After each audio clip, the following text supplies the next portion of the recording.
بسم اللہ الرحمن الرحیم۔ السلام علیکم۔ جماعت دہم کے چوتھے ہفتے کا کام ہے نظریہ پاکستان، جس کے مصنف ہیں غلام مصطفیٰ خان۔ سرگرمی ہے مصنف کا تعارف اور سوال نمبر 1 تا 6۔ صنف ادب کے لحاظ سے یہ سبق مضمون ہے۔ سب سے پہلے آپ نے مصنف کے تعارف کی پڑھائی کرنی ہے، جس میں ان کی زندگی کے حوالے سے اہم باتوں کا ذکر ہوتا ہے۔ اس کے بعد آپ نے مصنف کے تعارف کے اہم نکات تحریر کرنے ہیں، جیسے ہم جماعت ناہم میں کرتے رہے اور جماعت دہم کے بھی پہلے 3 ہفتوں میں ہم نے کام کیا ہے۔ مصنف کا تعارف: نام ڈاکٹر غلام مصطفیٰ خان، پیدائش جبل پور 1912، تعلیم علی گڑھ یونیورسٹی سے LLB MA اردو MA فارسی کیا، 1947 میں اردو میں PhD کیا۔ امتیازات جو ان کو حکومت کی طرف سے یا مختلف اداروں کی طرف سے تمغے ملے وہ ہیں ستارہ امتیاز، نقوش ایوارڈ، اقبال ایوارڈ اور نشان سپاس۔ تحریری موضوعات میں جن موضوعات پہ انہوں نے لکھا وہ ہے مذہب، پاکستانیت، ادب، تصوف اور اخلاق۔ تصانیف ہیں ان کی سید حسن غزنوی، حیات اور کارنامے، سراج البیان، اقبال اور قرآن، تنقید و تحقیق۔ وفات 2005 میں ان کی وفات ہوئی۔ اس کے بعد آپ نے سبق کی اچھے سے پڑھائی کرنی ہے۔ سبق کے تدریسی مقاصد سے آگاہی حاصل کریں، جیسا کہ عنوان سے ظاہر ہے کہ اس میں پاکستان کے حوالے سے بات کی گئی ہے کہ پاکستان کا جو قیام ہے اس کی وجوہات کیا تھیں، اسباب کیا تھے، کیوں ہم نے ہندوؤں سے الگ ایک ملک چاہا، تو اس کے حوالے سے تفصیلات اس میں موجود ہیں اور آپ پاکستان اسٹڈیز میں بھی اس حوالے سے تفصیلی پڑھ چکے ہیں۔ اس کے بعد آپ مشکل الفاظ کے معنی تحریر کریں گے، جو فرہنگ اور لغت سے مدد لے سکتے ہیں آپ۔ مشقی سوالات میں سب سے پہلے آپ دیکھ لیں سوال نمبر 1، صفحہ نمبر 22 پہ اس کا جواب ہے پیراگراف نمبر 1 لائن 1 تا 3۔ سوال ہے کہ مسلمانوں کو اپنے دینی معاملات میں اپنی آزادی کب ختم ہوتی نظر آئی؟ تو جیسے یہاں پہ ہے کہ مسلمانوں نے ہمیشہ رواداری کو اپنا شیوا بنایا، لیکن جب کفر و الحاد غلبہ حاصل کرنا شروع ہو گیا تو مسلمان اس کے خلاف ڈٹ کر کھڑے ہو گئے۔ بادشاہ اکبر کی بیجا رواداری کی وجہ سے اسلام میں بہت سی ہندوانہ اور کافرانہ رسوم رائج ہونا شروع ہو گئی اور مسلمانوں کو اپنے دینی معاملات میں آزادی ختم ہوتی نظر آئی۔ سوال نمبر 1 کا بے جز ہے کہ سلطان ٹیپو اپنی جدوجہد میں کیوں کامیاب نہ ہو سکا؟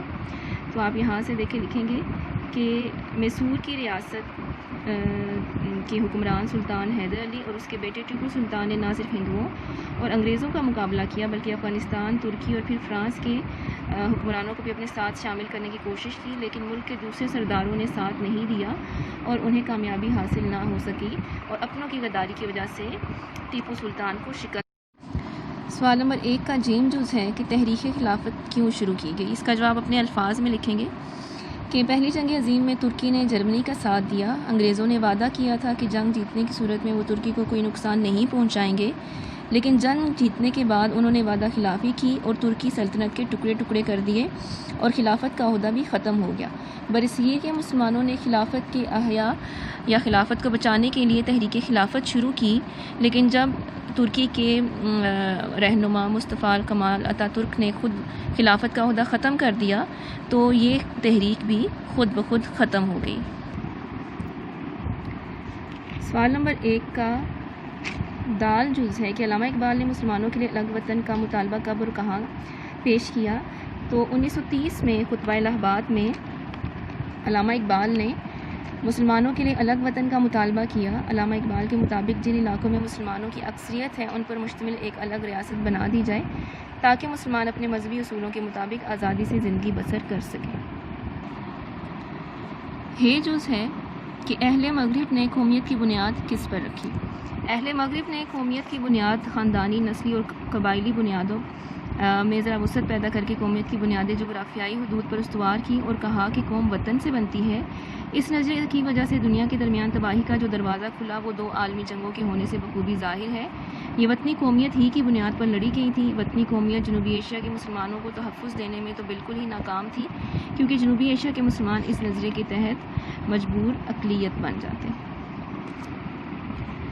سوال نمبر 1 کا ذیل جز ہے کہ مسلمانوں کی قومیت کی بنیاد کیا ہے؟ تو مسلمانوں کی قومیت ایک نظریاتی قومیت ہے جو لا الہ الا اللہ پر قائم ہے۔ یعنی یہ نسل، رنگ اور وطن کی بنیاد پر نہیں بلکہ ایک نظریے، ایک عقیدے، ایک کلمے کی بنیاد پر وجود میں آئی ہے، اور اس نظریاتی پہلو کو نمایاں کرنے کے لیے اسے ملت کہا گیا ہے۔ اس میں رنگ، نسل، زبان کی کوئی قید نہیں۔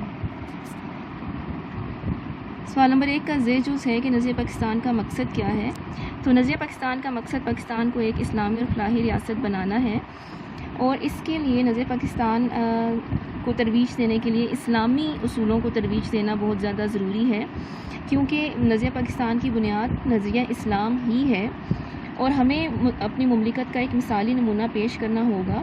اس کے لیے ہمیں ذاتی مفاد سے بالاتر ہو کر قومی مفاد کے لیے کام کرنا ہوگا تاکہ نظریہ پاکستان کو فروغ دیا جا سکے۔ سوال نمبر 1 کا آخری جز ہے کہ شودی اور سنگٹن تحریک کے مقاصد کیا تھے؟ تو انتہا پسند ہندوؤں نے مسلمانوں کو تنگ کرنے کے لیے اور ان کو اذیت پہنچانے کے لیے تحریکیں شروع کی۔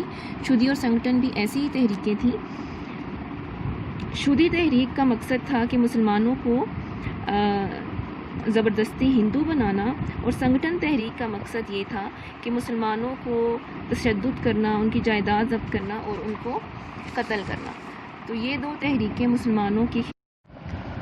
سوال نمبر 2 ہے جملے بنائیں جن کے الفاظ ہیں کفر و الحاد، ان کے معنی آگے دے دیے گئے ہیں۔ دین سے پھر جانا، اسے آپ اس کا جملہ بنائیں گے کہ مسلمان کا فرض ہے کہ وہ کفر و الحاد کے مقابلے کے لیے ڈٹ کر کھڑا ہو جائے۔ نفاق، نا اتفاقی، ولولہ، جوش، جذبہ، مستحکم، مضبوط ہونا، ذکر، نقصان پہنچانا،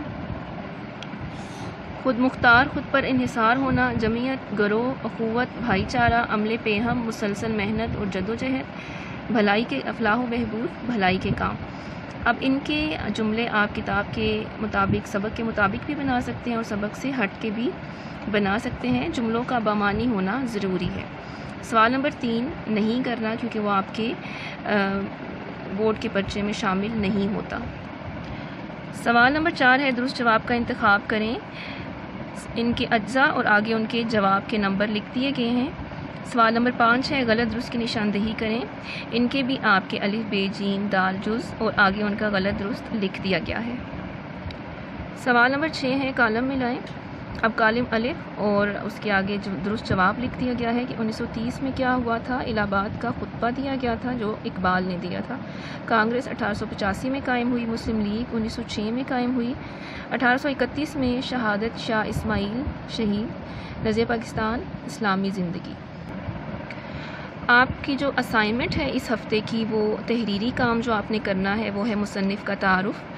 سوال نمبر 1 اور 2 یہ آپ نے نوٹ بکس میں کرنے ہیں۔ سوال نمبر 4، 5 اور 6 آپ نے کتب میں کرنے ہیں، اور سوال نمبر 3 آپ نے نہیں کرنا۔ شکریہ۔